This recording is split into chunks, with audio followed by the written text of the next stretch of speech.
السلام عليكم ورحمة الله وبركاته. إن الحمد لله نحمده ونستعينه ونستغفره ونعوذ بالله من شرور أنفسنا ومن سيئات أعمالنا. من يهده الله فلا مضل له ومن يضلل فلا هادي له. وأشهد أن لا إله إلا الله وحده لا شريك له. وأشهد أن محمدا عبده ورسوله. يا أيها الذين آمنوا اتقوا الله حق تقاته ولا تموتن إلا وأنتم مسلمون. يا أيها الناس اتقوا ربكم الذي خلقكم من نفس واحدة وخلق منها زوجها وبث منهما رجالا كثيرا ونساء. واتقوا الله الذي تساءلون به والأرحام إن الله كان عليكم رقيبا.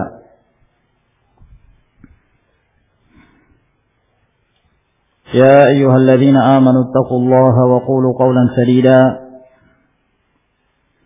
يصلح لكم أعمالكم ويغفر لكم ذنوبكم. ومن يطع الله ورسوله فقد فاز فوزا عظيما. أما بعد فإن خير الكلام كلام الله تبارك وتعالى وخير الهدي هدي محمد صلى الله عليه وعلى آله وسلم. وشر الأمور محدثاتها فإن كل محدثة بدعة وكل بدعة ضلالة وكل ضلالة في النار. معاشر المسلمين rahimakumullah. Alhamdulillah, pada malam hari ini Allah Tabaraka wa Ta'ala masih memberi kesempatan kepada kita untuk kembali berkumpul dalam rutinitas pengajian kita yang membahas kitab Sahih Al-Imam Al-Bukhari rahimahullahu ta'ala. Kitab yang paling sahih setelah Al-Quran Al-Karim, agar kemudian Allah Subhanahu wa ta'ala menjadikan kita termasuk di antara orang-orang yang mengerti dan memahami agamanya, dan kita beribadah kepada Allah Subhanahu wa ta'ala dengan ilmu yang Allah Jalla wa Ala ajarkan kepada kita. Ma'asyiral muslimin rahimakumullah, kita lanjutkan kembali kajian kita dari kitab Sahih Al-Imam Al-Bukhari rahimahullahu ta'ala. Dan pada pertemuan sebelumnya kita telah menyebutkan 3 hadis yang ketiga riwayat tersebut menjelaskan tentang kedudukan anjing dalam syariat Islam, dan yang menjadi sebab terjadinya khilaf di kalangan para ulama tentang najiskah anjing atau tidak. Dan telah kita sebutkan perselisihan yang terjadi di kalangan para ulama antara pendapat yang mengatakan bahwa anjing tersebut najis seluruhnya, air liurnya dan seluruh tubuhnya, dan pendapat yang mengatakan bahwa yang najis adalah air liurnya saja, dan pendapat yang lain yang mengatakan bahwa najis anjing tersebut tidaklah najis. Untuk menetapkan najisnya sesuatu membutuhkan dalil yang jelas. Sementara hadis Nabi sallallahu alaihi wasallam yang memerintahkan untuk mencuci bejana disebabkan karena jilatan anjing sebanyak 7 kali. Yang pertama kali dari 7 cucian tersebut dicampur dengan tanah, riwayat ini tidak jelas menunjukkan najisnya, sebagaimana yang telah kita jelaskan pada pertemuan yang lalu. Bahkan hadis Abu Hurairah radhiyallahu anhu, demikian pula hadis Abdullah bin Umar, hadis Abu Hurairah yang menjelaskan tentang seorang laki-laki yang meminumkan seekor anjing yang dalam keadaan kelaparan, kehausan. Maka dia pun meminum dari sepatu laki-laki tersebut. Dan tidak disebutkan dan tidak dijelaskan oleh Nabi sallallahu alaihi wasallam bahwa laki-laki tersebut mencuci sepatunya, membersihkan sepatunya. Demikian pula hadis Abdullah bin Umar radhiyallahu taala anhuma yang menjelaskan tentang kondisi yang ada di zaman Rasul sallallahu alaihi wasallam, bahwa dahulu anjing-anjing tersebut keluar masuk, bahkan terkadang anjing itu buang air kecil di dalam masjid Nabi sallallahu alaihi wasallam, dalam keadaan mereka tidak menyiramnya sedikit pun. Yang ini juga secara zahir Al-Imam Al-Bukhari rahimahullah ta'ala menyebutkan hadis ini dalam bab ini, memberikan isyarat bahwa anjing tidaklah najis. Maka kita melanjutkan ke hadis yang berikutnya, masih menjelaskan tentang hukum seputar anjing. Najiskah anjing atau tidak? Berkata Imam Abu Abdullah Muhammad bin Ismail bin Ibrahim ibn al-Mughirah ibn Baldizbah al-Ju'fi maulahum al-Bukhari rahimahullahu ta'ala, haddatsana Hafs ibn Umar, telah memberitakan kepada kami Hafs bin Umar ibn al-Harith ibn Sakhbarah Abu Umar al-Hawdi. Beliau berasal dari Basrah dan beliau seorang perawi yang sangat terpercaya. Qala haddatsana Syu'bah, beliau berkata telah memberitakan kepada kami Syu'bah Ibn al-Hajjaj Abu Bistam, Amirul Mu'minin fil hadis. Beliau orang pertama yang menyingkap kedok para perawi dan melemahkan sebagian perawi-perawi yang selayaknya dilemahkan di Irak. An Ibn Abi Safar, dari Ibnu Abi Safar. Ibnu Abi Safar, nama beliau Abdullah. Ayahnya Abu Safar bernama Sa'id bin Yuhnad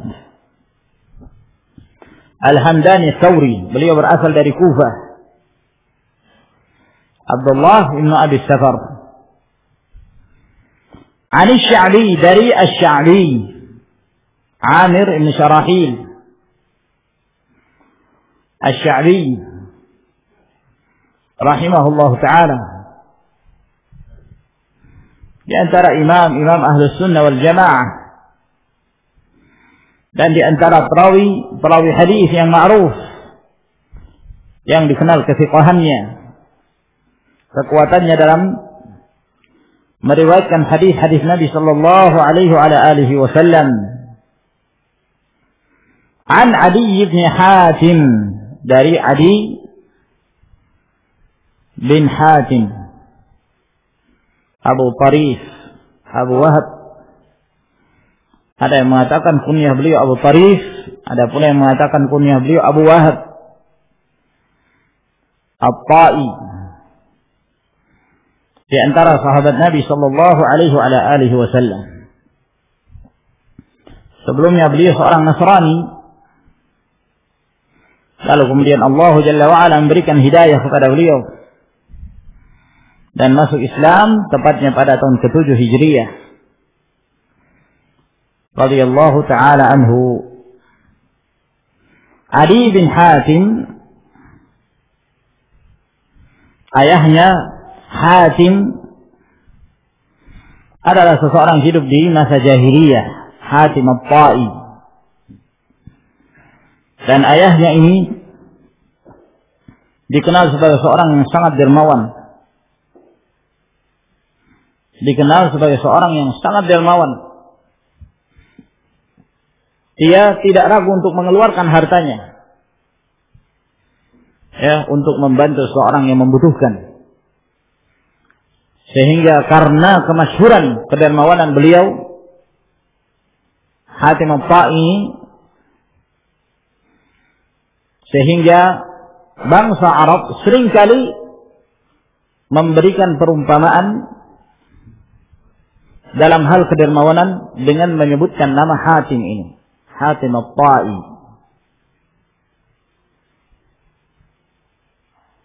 Nah, ada seorang syair, penyair, dia menyebutkan, memberikan pujian kepada Adi bin Hatim radhiyallahu taala anhu ini. Dia mengatakan, bi abihi iqtada adiyun fil karam wa man yushabih abahu fama zalam. Syair ini biasanya dijadikan syahid dalam pelajaran-pelajaran nahwu ketika menyebutkan al-asma'ul khamsah atau al-asma'ul sittah. Di antara al-asma' as-sittah abuka, abu. Dan abu ini ada 3 bahasa yang ma'ruf dalam bahasa Arab. Bahasa yang pertama yang ma'ruf, yang disebut dengan al-asma'ul sittah, yang di-i'rab dengan huruf abuka, abaka, abika, ada abuka, ra'aitu abaka, marartu bi abika. Dan di sana ada bahasa yang kedua, yaitu bahasa yang menetapkan dalam setiap keadaan dalam bentuk maksur. Dia seperti isim maksur, sehingga bentuknya tidak berubah. Hadza abaka, ra'aitu abaka wa marartu bi abaka, abaka, abaka, abaka. Dan ada pula bahasa yang ketiga, yaitu bahasa yang hurufnya dikurangi, dikenal dengan lughatun naqs, bahasa naqs, yakni dikurangi hurufnya, dihilangkan hurufnya, yaitu abun, hadza abuka, ra'aitu abaka, marartu bi abika, tanpa huruf, tanpa ada huruf illah. Nah, mereka ketika menyebutkan lughatun naqs, mereka biasanya menyebutkan syair ini. Bi abihi iqtada adiyun fil karam wa man yushabih abahu fama zalam. Bi abihi, bukan bi abihi, bi abihi iqtada. Adi mengikuti ayahnya dalam hal kedermawanan. Barang siapa yang menyerupai ayahnya, maka dia tidak menzaliminya. Yang dimaksud di sini bahwa ayah Adi bin Hatim ini dikenal sebagai seorang yang dermawan. Sehingga ketika orang Arab ini, ketika mereka mengenal ada seorang dermawan, selalu diserupakan dengan Hatim. Nah, ini Hatim. Nah, dan sebaliknya di kalangan jahiliyah pula ada seorang yang dikenal dengan kekikirannya, sehingga apabila diperumpamakan orang yang kikir selalu disebut namanya Madir. Ya, mudah-mudahan tidak ada yang punya nama seperti ini ya. Namanya Madir. Orang dikenal dalam sejarah Arab, orang yang paling kikir. Ya, termasuk yang mereka sebutkan ketika Madir ini, dia punya kolam, ya, tempat minum hewan-hewannya. Kolam ini luar biasa, yakni lumayan besar. Dia tempat minum unta-untanya, maka dia minumkan untanya di situ. Ya, ketika selesai minum masih ada sisa dari air, di telaga tersebut, di kolam itu. Masih ada sedikit. Tapi dia tidak ingin membagi air ini kepada orang lain. Apa yang dia lakukan? Buang hajat dia di situ. Berak di situ.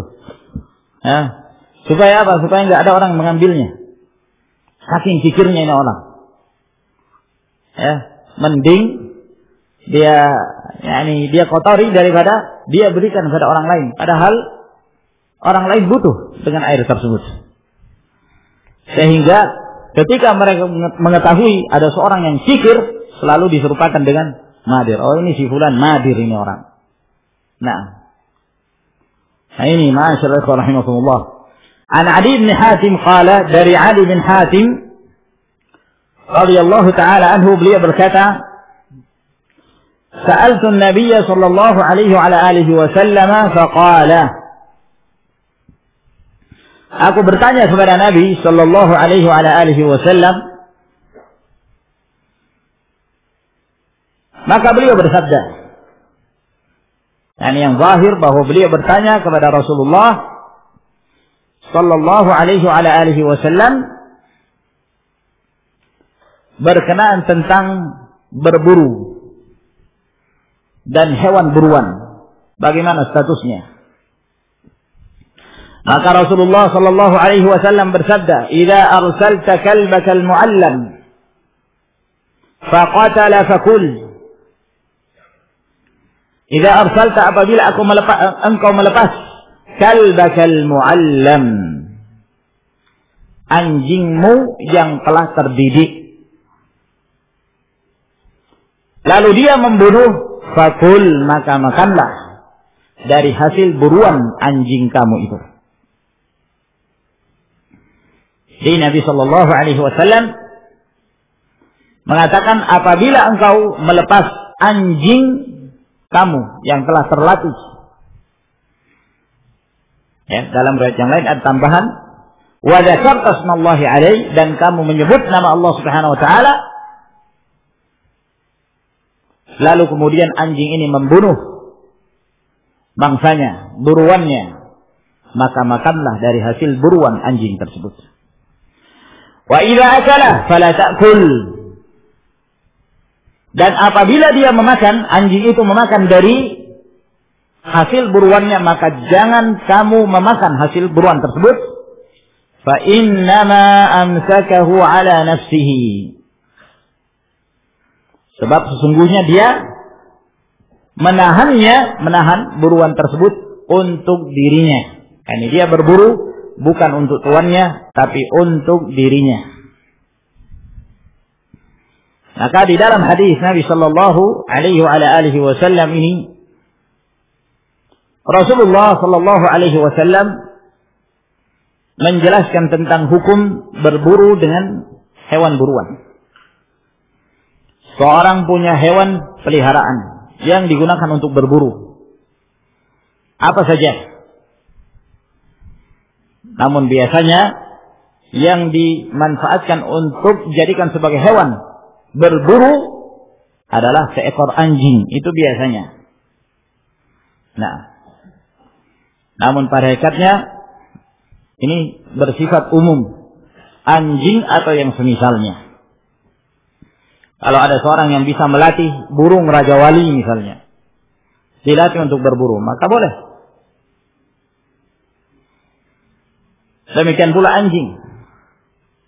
Atau seorang punya hewan piaraan, singa misalnya, atau harimau, dia melatihnya sehingga dia menjadi hewan terdidik, maka boleh dijadikan sebagai hewan yang digunakan untuk berburu. Yas'alunaka madza uhilla lahum, qul uhilla lakum at-tayyibat wa ma 'allamtum minal jawarihi mukallibin tu'allimunahunna mimma 'allamakumullah faqulu mimma amsakna 'alaikum wadhkuru ismallahi 'alaihi. Mereka bertanya kepadamu tentang apa saja yang dihalalkan bagi mereka. Katakan, dihalalkan bagi kalian yang baik-baik. Dan apa yang kalian didik dari hewan-hewan piaraan kalian, yang digunakan untuk berburu. kalian mengajarkan mereka, maka makanlah dari apa yang mereka tangkap untuk kalian.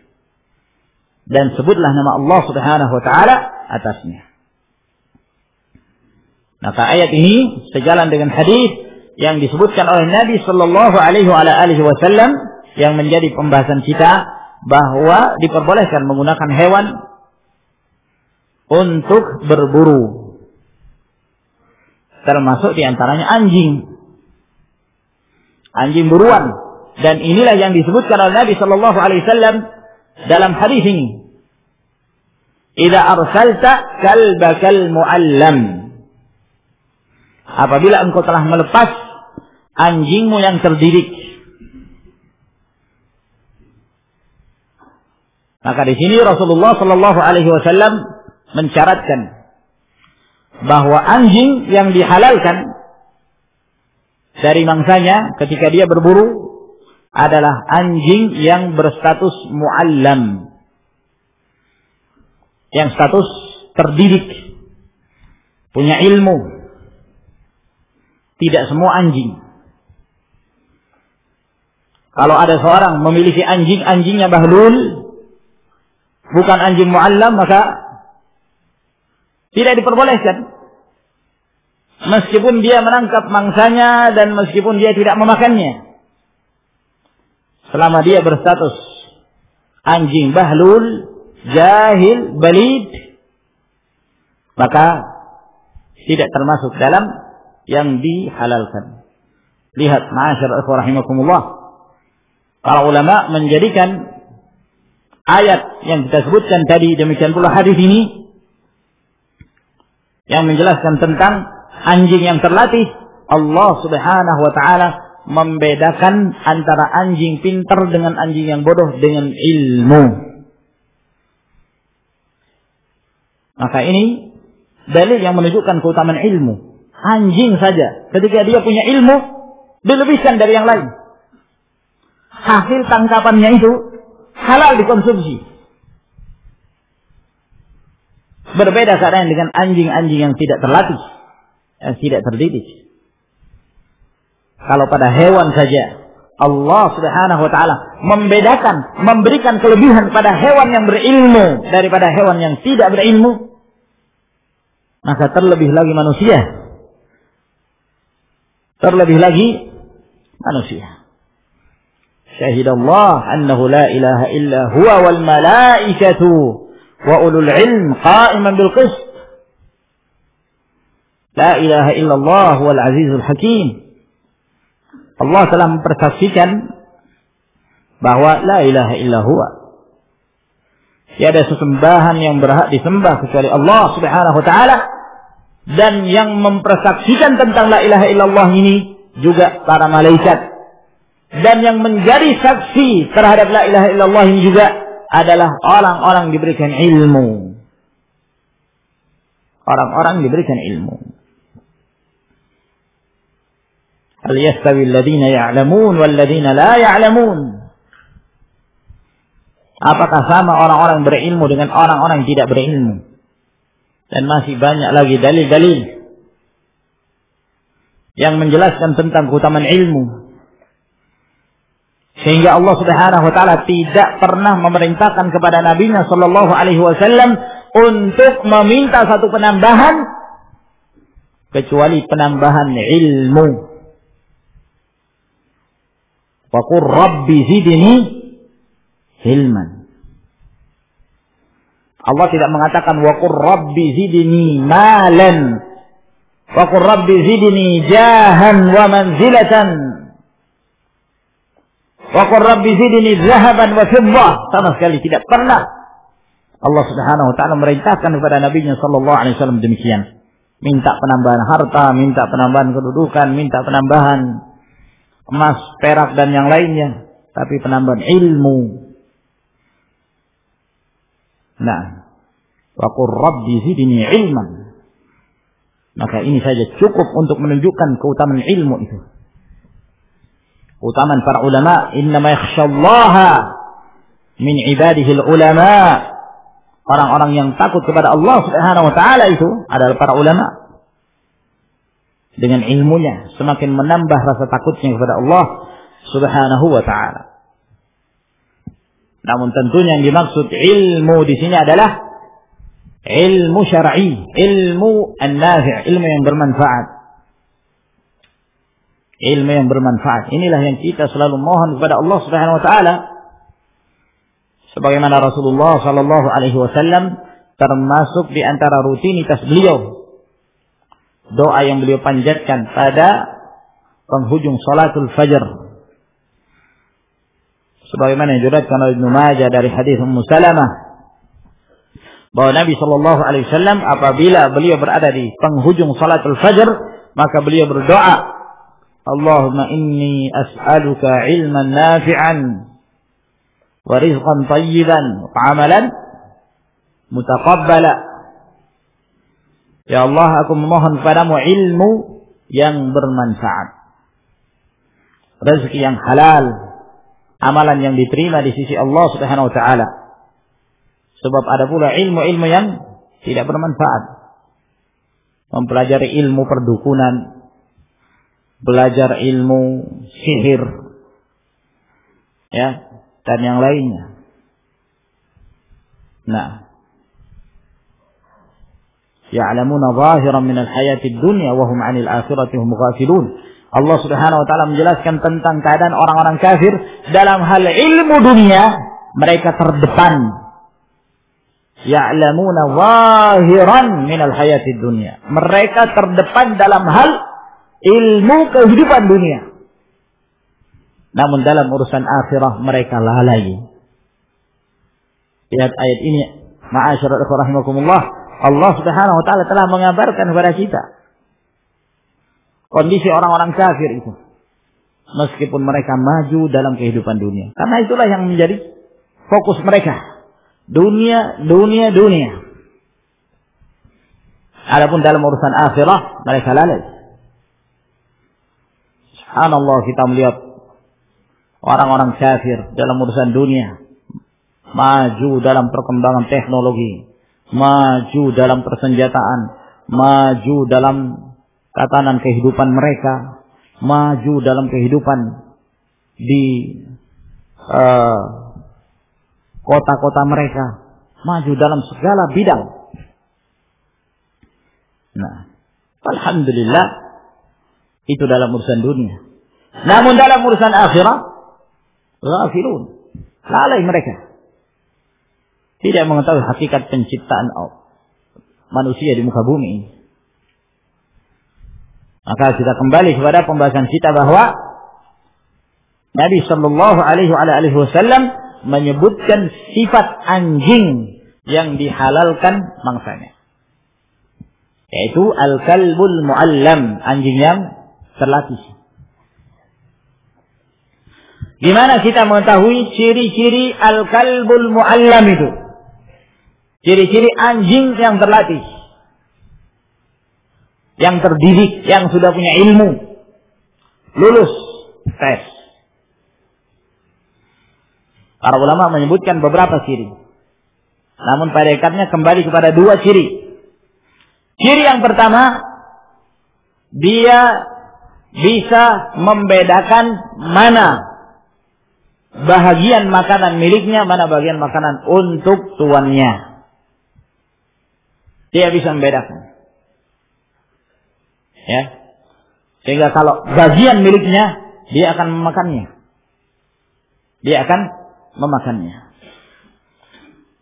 Dan kalau dia peruntukkan untuk tuannya, dia tidak menyentuh sedikit pun.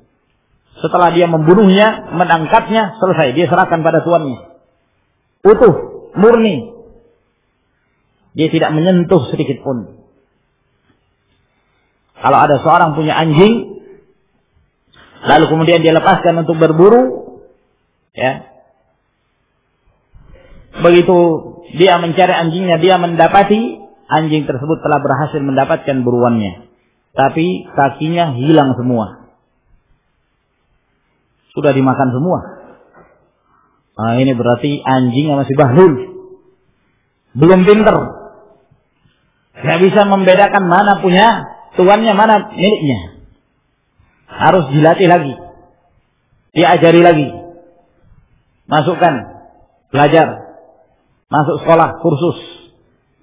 Nah, sampai dia berhasil mendapatkan kelulusannya. Ya. Gimana? Sampai dia bisa membedakan. Nah, oleh karena dilatih dulu. Ya. Apakah dia benar-benar sudah bisa membedakan antara miliknya dengan milik tuannya? Kapan dia mengambil sedikit, lalu sebagiannya diserahkan pada tuannya, berarti dia belum mengerti. Kalau tuannya itu manusia, dipikirnya itu temannya juga anjing. Nah, jadi belum bisa membedakan. Ini yang pertama. Dia harus membedakan miliknya dengan milik tuannya. Yang kedua, nurut. Dia patuh kepada tuannya, pemilik anjing tersebut. Dalam artian dia tidak meninggalkan tuannya kecuali setelah diperintahkan untuk mengejar mangsa itu. Nah, adapun ketika dia berlari sendiri, belum diperintah sudah berlari, maka ini menunjukkan masih perlu dimasukkan sekolah lagi. Nah, atau sebaliknya, ketika dia diperintahkan untuk berhenti, maka dia berhenti. Dihardik, maka dia nurut. Maka ini menunjukkan bahwa anjing ini sudah pintar. Nah, tapi begitu dihardik, dia tetap melanjutkan perbuatannya, maka belum mendapatkan titel Al-Kalbul Mu'allam. Jadi ini ma'asyiral rahimakumullah yang dibolehkan oleh Nabi sallallahu alaihi wasallam apabila seorang berburu dengan menggunakan hewan yang berstatus mu'allam, yang telah terdidik dengan ciri-ciri yang telah saya sebutkan tadi. Kata Nabi sallallahu alaihi wasallam, "Idza arsalta kalbaka al-mu'allam," apabila engkau melepas anjingmu yang telah terdidik. Dari sini juga para ulama menjadikan hadis ini sebagai dalil bahwa anjing itu tidak najis, tidak tubuhnya, tidak pula air liurnya. Berdasarkan hadis ini, "Idza arsalta kalbaka al-mu'allam faqatala fakul." Apabila engkau melepas anjingmu yang terlatih, lalu dia membunuh mangsanya tersebut, maka makanlah dari buruannya, dari hasil buruannya. Para ulama menjadikan hadis ini sebagai dalil tentang tidak najisnya anjing dari dua sisi. Sisi yang pertama, Nabi Shallallahu Alaihi Wasallam tidak memerintahkan untuk mencuci hasil buruan tersebut. Tentu anjing ini akan menggigit mangsanya, iya kan? Dia akan menggigit bagian-bagian tertentu yang mematikan buruannya tersebut. Kadang-kadang terjadi perkelahian, iya kan?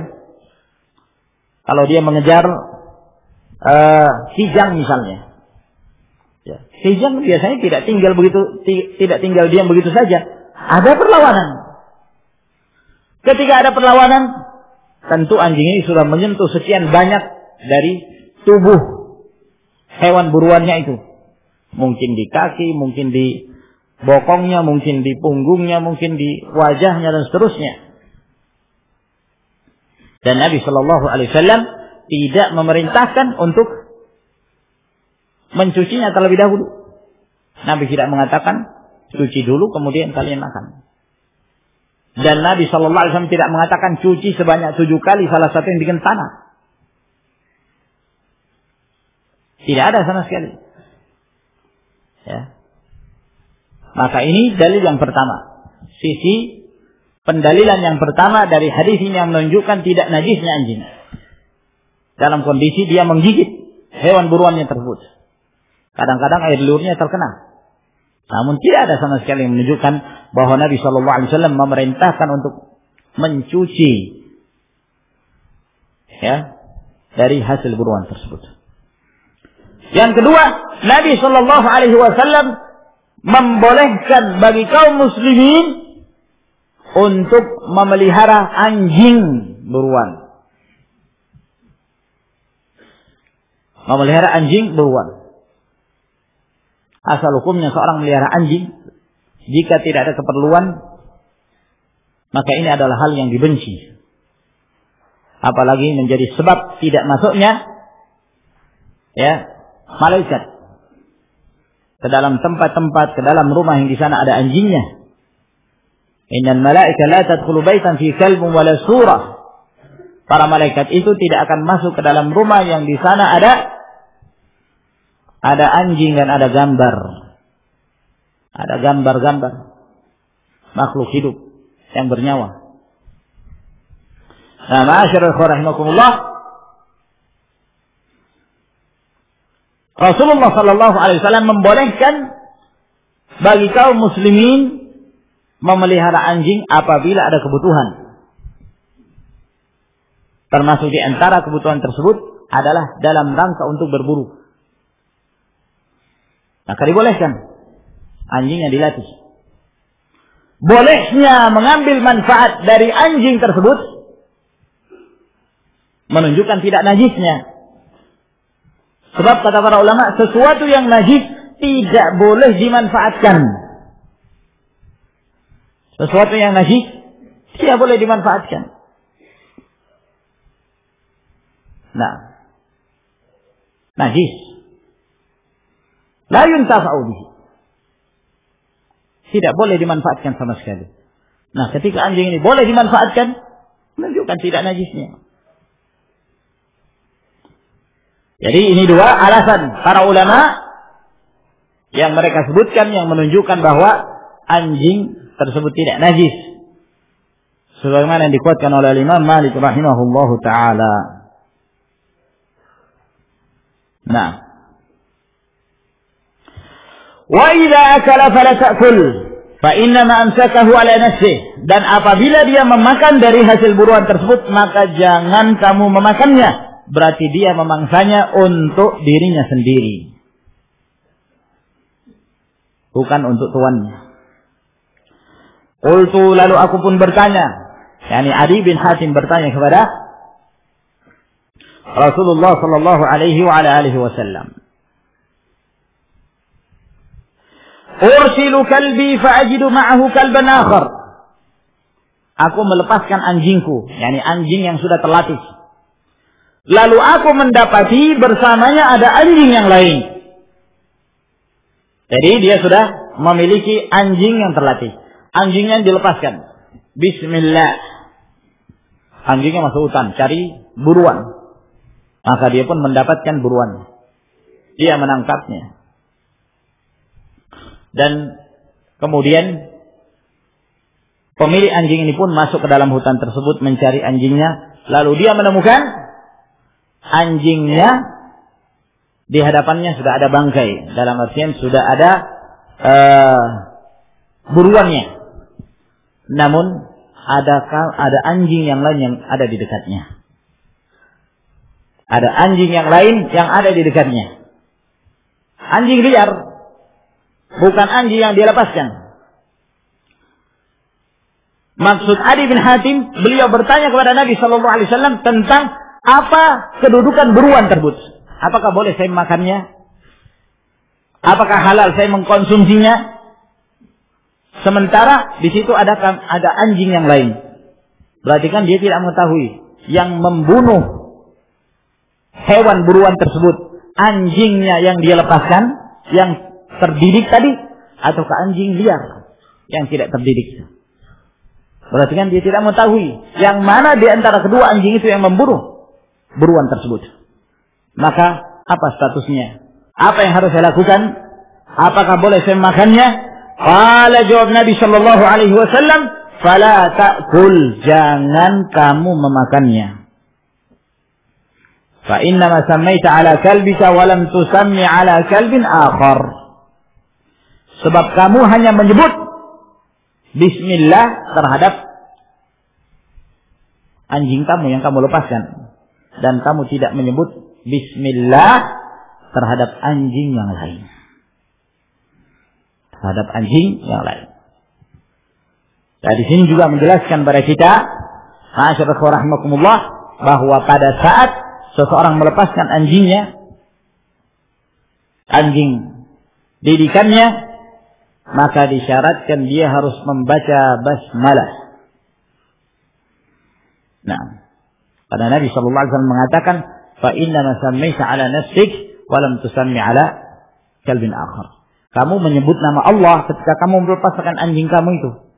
Sedangkan anjing yang lain kamu tidak menyebut nama Allah.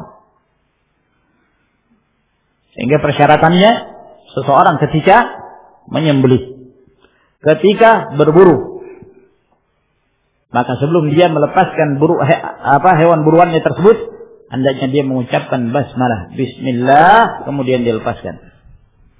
Ucapan bismillah ketika dia melepaskan anjing tersebut, kedudukannya sama seperti ucapan bismillah ketika seorang akan menyembelih hewan. Nah, sebab itu tanda yang menunjukkan bahwa dia muzakkah. Dia telah berstatus sebagai sembelihan yang halal. Tidak berstatus lagi sebagai maitah.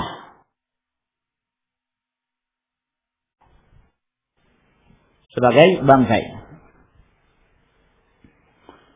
Nah, terjadi khilaf di kalangan para ulama tentang hukum seseorang yang lupa membaca basmalah. Ketika dia hendak menyembelih, dia lupa membaca basmalah, maka dia menyembelih tanpa membaca basmalah, lupa. Ini apa hukumnya? Atau seorang melepaskan hewan buruannya, dia lupa membaca basmalah. Ini apa hukumnya? Dan dia seorang muslim. Nah, ini terjadi khilaf di kalangan para ulama. At-Tabari rahimahullah ta'ala, beliau menukil ijma' bahwa seorang muslim apabila lupa membaca basmalah, maka sembelihannya halal. Bahkan beliau menukil ijma'. Meskipun penukilan ijma' ini sebenarnya dikritik oleh sebagian para ulama, di antaranya Syekh Muhammad bin Shalih Al-Utsaimin rahimahullah ta'ala. Namun ini menunjukkan bahwa banyak para ulama yang berpendapat demikian, bahwa seorang muslim apabila dia lupa pada saat menyembelih atau yang semisalnya membaca basmalah, maka sembelihannya halal. Tidak ada dosa bagi orang tidak bagi seorang yang dalam keadaan lupa. Dan ini pendapat diriwayatkan dari Ibnu Abbas radhiyallahu taala anhu. Dan pendapat ini pula yang dikuatkan oleh Syekh Abdul Aziz bin Baz rahimahullahu taala, sebagaimana yang disebutkan dalam fatwa-fatwa beliau. Berbeda keadaan dengan seorang yang sengaja meninggalkan basmalah. Maka ini merupakan bentuk kefasikan. Innahu lafisq. Disebutkan oleh Allah Subhanahu wa taala bahwa ini merupakan bentuk kefasikan, keluar dari ketaatan pada Allah Subhanahu wa taala. Dan di dalam hadis ini juga menjelaskan kepada kita perintah untuk meninggalkan syubhat.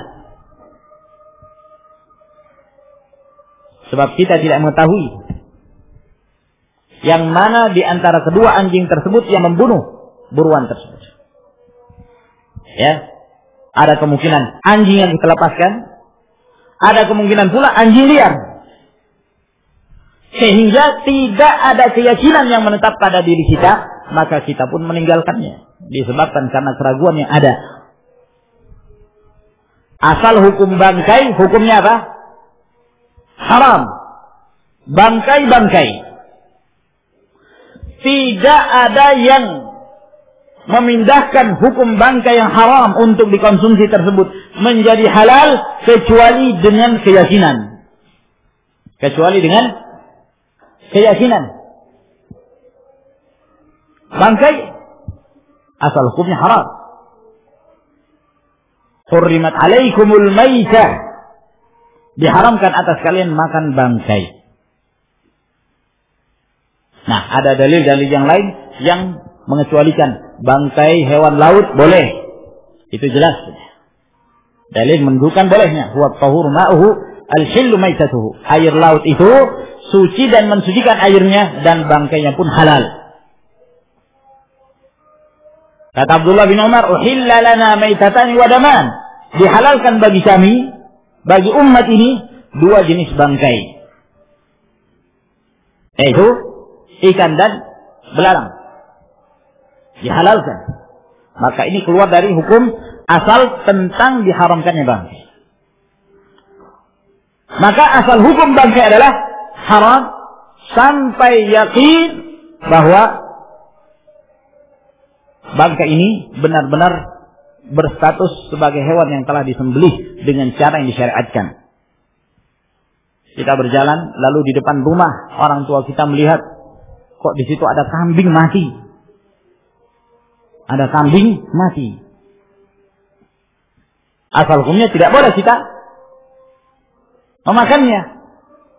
Nah, sampai ada yang mengatakan, oh tidak, itu tadi disembelih sama si fulan Muslim, dia baru saja menyembelih, cuman belum diambil. Oh, berarti sudah ada keyakinan yang menunjukkan bahwa bangkai itu telah berstatus sebagai hewan yang disembelih. Oleh karena itu, Rasulullah SAW ketika beliau ditanya, ada dua anjing, ada anjing yang dilepas, ada anjing liar.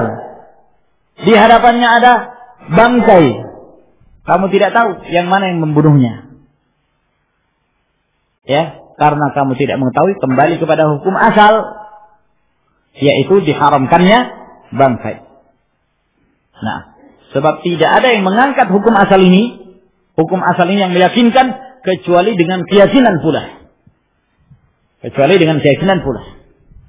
Selama masih ada keraguan, kembali pada hukum asal, tidak boleh memakan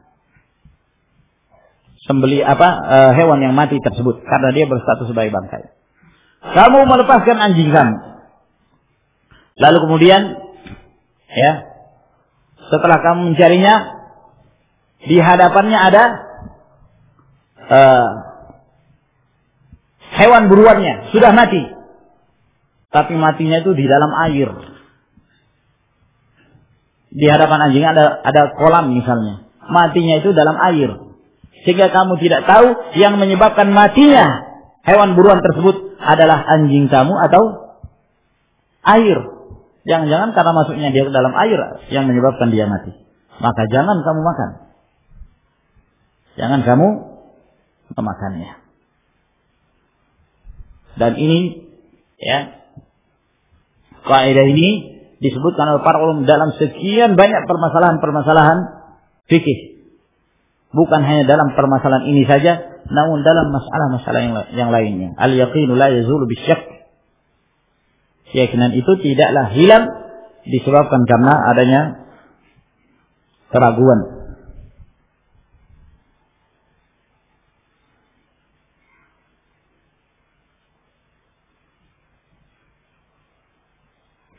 Baik, sampai di sini insyaallah yang kita jelaskan.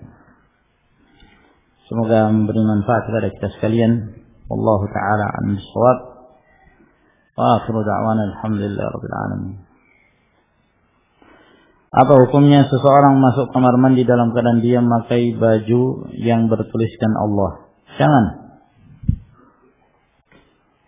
Jangan dia masuk dalam kamar mandi dengan baju tersebut. Dan tidak perlu memakai baju-baju yang seperti ini, dalam artian seorang yang membuat baju, jangan membuat baju dengan sesuatu yang di situ ada zikir, ya. Nah, ada tulisan Allah, ataukah ada hadis Nabi Sallallahu Alaihi Wasallam, atau ada ayat. Nah, ingin menampakkan keislaman dengan amalan, bukan dengan tulisan-tulisan di baju. Nah, dengan amalan. Nabi Sallallahu Alaihi Wasallam dan para sahabat orang-orang paling taat, dan tidak dinukilkan bahwa mereka menulis di baju-baju mereka Allah atau Muhammadun Rasulullah kemudian keliling, sebarkan kemana-mana. Ya, sama sekali. Sampaikan dakwah. Nah, perlihatkan, wujudkan dalam bentuk amalan. Ini yang terpenting. Nah, sehingga ketika seorang membuat baju yang di situ ada tulisan-tulisan, zikir dan yang semisalnya, seorang kadang-kadang masuk ke kamar mandi, ya. Nah, dan ini tidak sepantasnya dilakukan. Wa may yu'azzim sya'airallah fa innaha min taqwal qulub. Siapa yang mengagungkan syiar Allah termasuk di antara ketakwaan hati.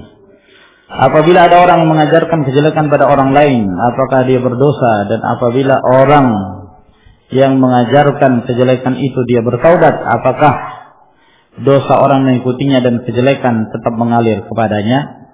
Kalau dia bertaubat, tidak ada dosa bagi orang bertaubat. At-taibu minadz-dzambi kaman la dzambalah.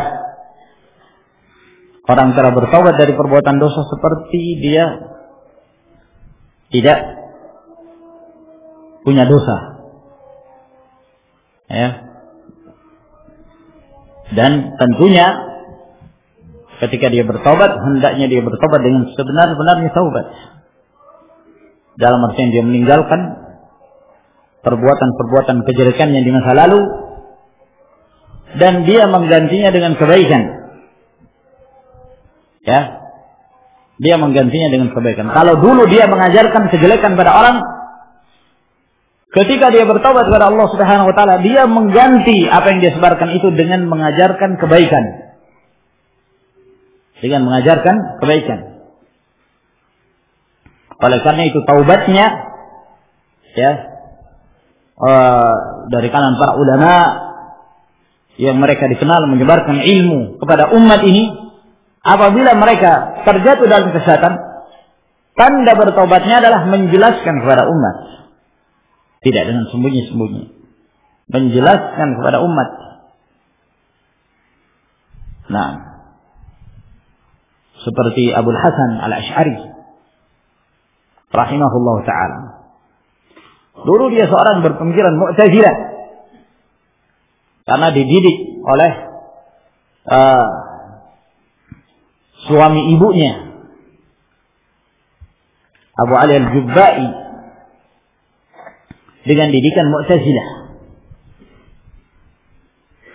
sehingga dia tumbuh menjadi seorang pemuda yang berkeyakinan Mu'tazilah. Namun dia seorang yang semangat untuk mencari kebenaran.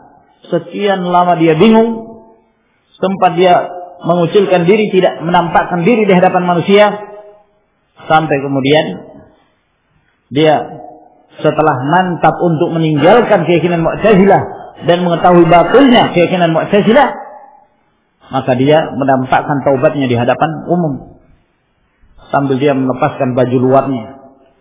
Dia mengatakan, saya melepaskan pemikiran Mu'tazilah sebagaimana saya melepaskan bajuku ini. Dia lepaskan bajunya lalu dia menyatakan meninggalkan mazhab Mu'tazilah.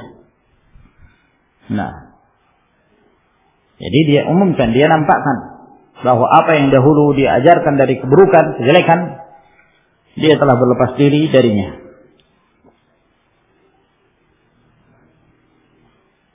Ana mau tanya, apakah boleh mencabut uban? Apabila tidak diperbolehkan, apakah ada dalil yang menunjukkan tentang tidak bolehnya? Tidak diperbolehkan mencabut uban. Nabi sallallahu alaihi wasallam mengatakan, la tankifu syai' fa innahu nurun lahu yaumil qiyamah. Jangan kamu mencabut uban kamu, karena itu akan menjadi cahaya baginya pada hari kiamat. Ya, uban bagi seorang muslim, akan menjadi cahaya baginya pada hari kiamat. Dalam riwayat Ibnu Hibban dan yang lainnya. Nah, terus solusinya gimana? Semakin banyak warna putih di rambut, di kepalanya, semakin bertambah putih, sehingga nampak tua. semakin nampak bertambahnya usia, ganti warnanya. Ini yang dianjurkan oleh Nabi Sallallahu Alaihi Wasallam. Ganti warnanya, ya, rubah warna putih itu jadi warna yang lain, semir. Nah, dari warna apa itu? Pirang, warna oranye, warna kuning. Yang penting jangan warna hitam, karena nanti akan menipu orang. Ya, tadinya kelihatan 50 tahun, begitu semir warna hitam rambutnya seperti kembali 20 tahun yang lalu. Nah, tidak diperbolehkan memakai warna hitam. Dalam riwayat Imam Muslim dari hadis Jabir bin Abdullah ketika beliau bertanya kepada Nabi Sallallahu Alaihi Wasallam tentang uban ini, kata Nabi Sallallahu Alaihi Wasallam, "Ghayru syai' wajtanibus sawad." Ya, rubah warna uban kalian, tapi jauhi yang berwarna hitam. Jauhi yang berwarna hitam. Nah, sebab pernah saya membaca ada kolom tanya jawab di salah satu majalah. Nah, situ ada kolom fatwa atau kolom tanya jawab apa? Menganjurkan merubah ke warna hitam. Wah, ini luar biasa. Nah, kok menganjurkan untuk merubah uban ke warna hitam, jangan warna lain? Ini jelas-jelas bertentangan dengan hadis Nabi Sallallahu Alaihi Wasallam. Ustaz, afdal mana ketika ta'lim azan isya telah masuk azan dulu baru lanjut ta'lim, atau azan belakangan? Dan bagaimana ada ustaz yang mendahulukan azan dulu karena ikut keumuman di sekitar pondok, dan gimana dalilnya? Tidak jadi masalah, ya. Dalam hal azan dikembalikan pada imam, ya. Azan itu boleh diakhirkan, azan tersebut boleh diakhirkan kecuali dalam kondisi-kondisi yang tujuannya adalah untuk mengabarkan pada kaum muslimin tentang masuknya waktu, misalnya, maka dan mereka butuh untuk mengetahui itu, maka dikumandangkan pada saat ketika awal masuk waktu. Seperti kaum muslimin dalam keadaan berpuasa, mereka menunggu kapan azan maghrib.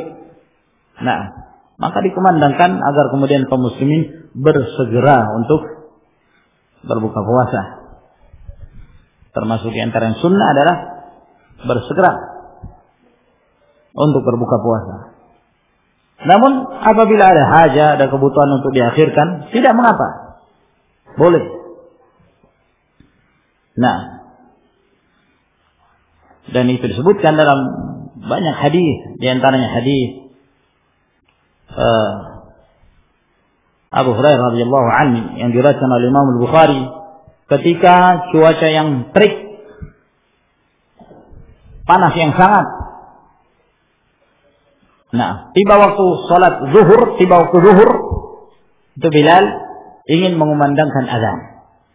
Maka ditahan oleh Nabi sallallahu alaihi wasallam, "Abrid, tunggu sampai dingin." Ya, sehingga azan itu ditunda. Nah, ya, sampai kemudian panasnya tidak seperti panas yang pertama, lalu kemudian Nabi sallallahu alaihi wasallam mengizinkan kepada Bilal, dan beliau mengatakan, "Idza ishtadda al-harru fa abridu bis-shalah fa inna shiddatal harri min fayhi jahannam." Apabila panas menyengat, maka dinginkan, ya, untuk mengerjakan sholat. Sebab panas yang sangat di siang hari itu termasuk dari uap jahannam. Jadi diperbolehkan diakhirkan apabila ada hajat. Nah, tiba waktu sholat kemudian azan dulu kemudian dilanjutkan juga tidak mengapa, ya. Dalam hal ini alhamdulillah ada keleluasaan, kecuali di tempat-tempat yang misalnya kalau dia mengakhirkan akan menimbulkan fitnah. Kalau dia akhirkan, kok azannya jam 10 malam? Karena mungkin daurahnya sampai jam 10 malam baru azan. Nah, akhirnya menimbulkan fitnah. Nah, maka azan terlebih dahulu, kemudian melanjutkan. Tidak mengapa insyaallah. Sampai di sini yang saya jelaskan, semoga Allah Subhanahu wa taala memberi manfaat dari apa yang telah kita jelaskan dan apa yang kita dengarkan. Wa akhiru da'wana alhamdulillahirabbil alamin. Wassalamu alaikum warahmatullahi wabarakatuh.